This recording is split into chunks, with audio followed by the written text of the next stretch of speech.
Guys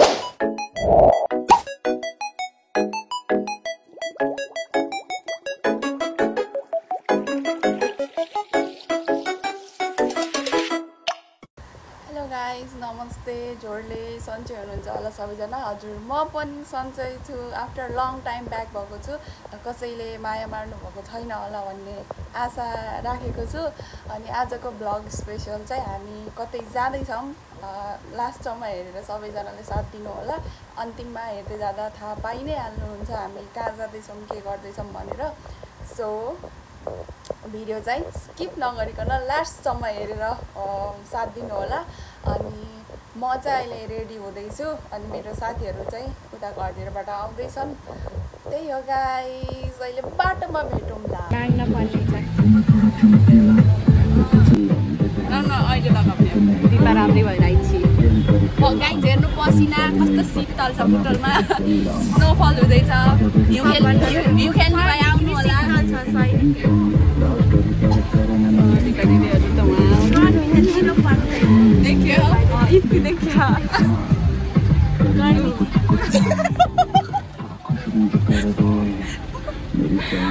रमाइलो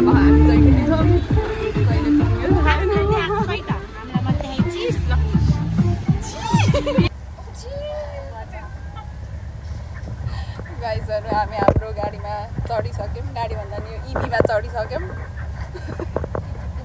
यहाँ चाहिँ हामी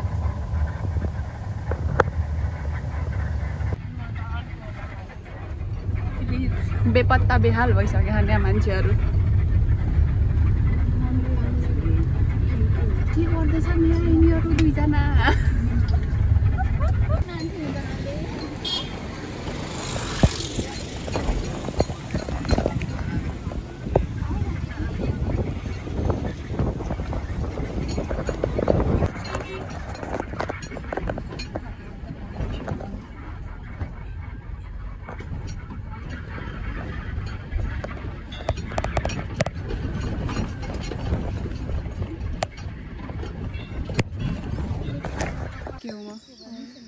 Finally guys, we are arrived doing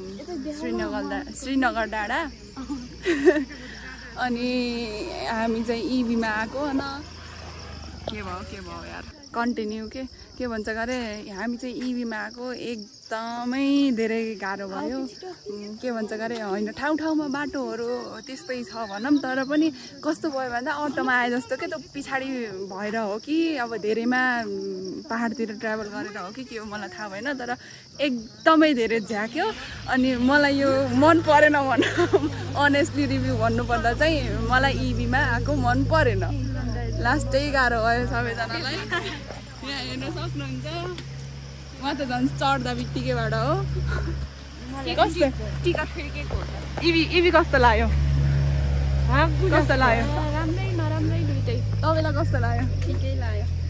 तपाईलाई राम्रो तपाईलाई मलाई त नो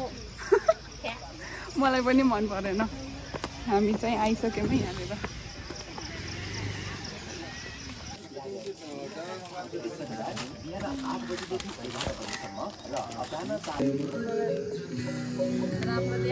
हाम्रो खानेकुरा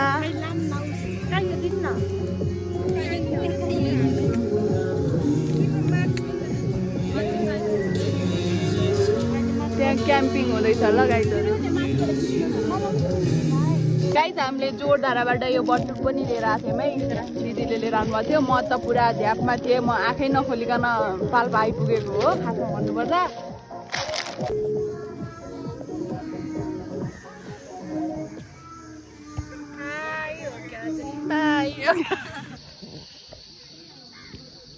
मिठो छ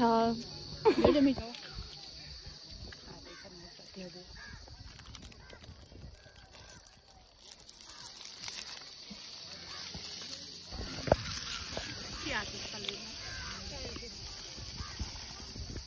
कस्तो छ भन्दै ल मिठो त होइन हामीले चाहिँ भर्खर खाएर सकेको यिनीहरूले हामीलाई छोडेकै छैनन् यहाँ कति धेरै आएको थियो अघि न त भर्खर झन् उता गएछ ल हाम्रो यहाँबाट जाने बेला भएको छ हामी जाँदैछौँ यता फोटो भिडियो खिच्दैछन् कोही कोहीहरू अनि म चाहिँ यहाँ छु हल्का गर्मी भयो जस्तो भएर कपाल यतिको बानेको गाइसहरू के छ खबर हो क्या I am fine. Thank you very much. अब हामी जान्नको म चाहिँ बक्तिको कला हारे यहाँको कस्तो हामी छ यो भइहाल्यो 25 रुपियाँ भनेर जब एक आइसक्रिम नि 50 रुपियाँको हामीले बुटल ला 30 रुपियाँमा बेचिदिन्छौँ भन्दा फेरि मान्दिनन् फेरि तिमी भैयालाई बुटल लाउ देखाऊ चिनी हाल्छ नि हामी त तिमी होलसेलमा लिन जान्छौ नि हामीले त्यसो 50 रुपियाँको ला 100 रुपियाँमा हो भनेर भन्दिने अनि उ त्यसमा खिच्नु जाने हैन के हो त्यो ए गजुरो के गरे हामी त अब हिँडेको उसमा जान्नु र करुवामा ल हिँड म भिडियो बनाउँछु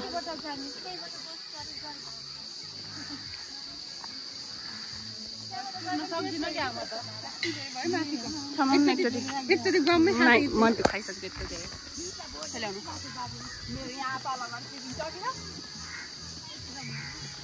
मेरो यहाँ तल पुगिसक्यो खै चिसी पुग्यो राम्रो खानु होला है हामी अब उता पिङ खेल्नु नि भन्यो ए एउटा पिङ त भोक्टे त लिपस्टिक त गयो क्या साथी हामी श्रीनगरको डाँडामा छौँ है गाइजहरू यहाँ चाहिँ चेन्ज भइरहँदो रहेछ एक्कासी चिसो हुने एक्कासी गर्मी हुने हुँदो रहेछ रमाइलो लाग्यो तपाईँहरू पनि भिजिट गर्न सक्नुहुन्छ मेरो ब्याग गऱ्यो बन्द गर्नु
फुलहरू मुस्काउँछन् पुतलीले गीत गाउँछन्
तिमी बिना तिमी हुनु छोएरै हरदम छुनु भेटिरहनु नपर्खेर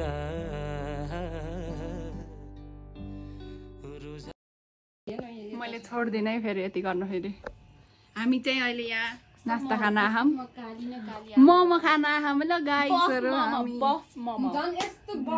उहाँ चाहिँ भेजी उहाँ चाहिँ भेजी उहाँ चाहिँ चिकन वाला अनि हामी चाहिँ भैँसी वाला म चाहिँ यहाँ छु गाइसहरु लो गाइसहरु हामी चाहिँ यहाँ मोमो खाँदैछौँ चुकाउने खाएर नि भ्याउन लाग्यो उहाँ चाहिँ भेज वाला म चिकन वाला हामी के वाला सुरु गरिदिएको ल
गाइसहरु हामी चाहिँ जुन हाइसमा चढेको थियौँ त्यो हाइसमा एउटा इन्सिडेन्ट भयो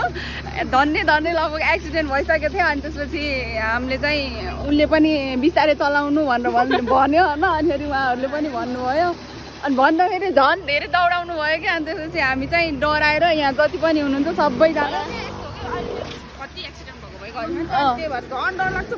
झन् हामीले जब भन्यौँ त्यसपछि पनि झन् दौडाउनु भयो कि झन् अनि त्यही भएर पुरै डराएर घुसबम्सहरू पनि आएर मलाई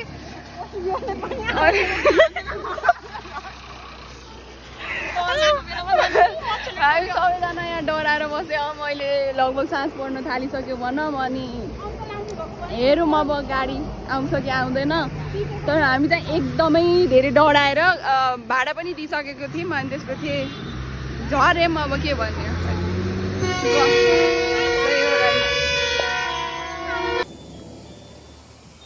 एकचोटि हेर्न सक्नुहुन्छ 7 बज्यो हामी यो घनघोर जङ्गलमा छौँ यहाँनिर दाउराको थुप्रो छ अनि यता पछाडि चाहिँ सानो खोला जस्तै छ खोला नै भनौँ अनि यहाँ चाहिँ सानो क्याफे रेस्टुरेन्ट के हो हामी चाहिँ यता आएर बसेछौँ अरू उता हुनुहुन्छ गाडी रोक्ने कोसिस गर्दै हुनुहुन्छ तर पाइए होइन के गर्ने साथीहरू हामी घर जानुपर्ने भयो सो गाइस म चाहिँ अहिले भर्खर गाडीबाट उत्रेर रुममा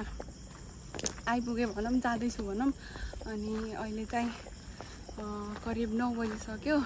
अनि हामीसँग चाहिँ त्यो एक्सिडेन्ट बाहेक अरू पनि थुप्रै त्यस्तो इन्सिडेन्टहरू भएको थियो जसले गर्दा चाहिँ हामी धेरै नै लेट भयौँ घर आउनुलाई अनि मेरो फेस हेरेरै थाहा पाउनु भयो होला म कति थाकेको छु भनेर मलाई चाहिँ एकदमै धेरै गाह्रो भएको छ कि अनि के भनौँ अन्तिमसम्म हेरेर साथ दिनुभएकोमा सबैजनालाई धेरै धेरै धन्यवाद अनि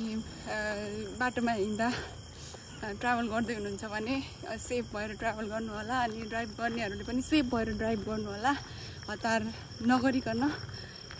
त्यही हो अनि अन्तिम समयहरू साथ दिनुभएकोमा धेरै धेरै धन्यवाद thank you so much by by good night